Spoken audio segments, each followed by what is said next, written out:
આગામી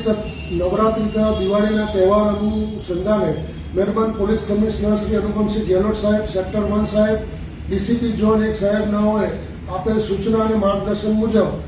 કાપોદ્રા પોલીસ સ્ટેશનના police inspector Shri MB અવસુરાના સૂચના અને માર્ગદર્શન હેઠળ second point Shri MR Solanki તથા સર્વેલન્સ સ્ટાફના પીએસઆઈ શ્રી એલ પંડ્યા તથા સર્વેલન્સ સ્ટાફના અન્ય પોલીસ માણસોને મળેલ બાતમી હકીકતના આધારે તેઓ પોસ્ટલ વિસ્તારમાં વાહન ચેકિંગમાં હતા તે દરમિયાન તેઓની બાતમી હકીકતવાળી એક ઓટો રિક્ષા આવતા એ ઓટો રિક્ષાને ઊભી રાખી તેને ચેકિંગ કરતા અને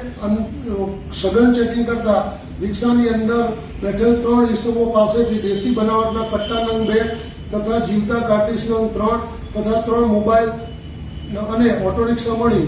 કુલ્લે કિંમત ₹3,20,000 જેટલો મુદ્દામાલ હસ્તગત કરવામાં આવેલ છે અને આ અનુસંધાને કાપોદ્રા પોલીસ સ્ટેશન ખાતે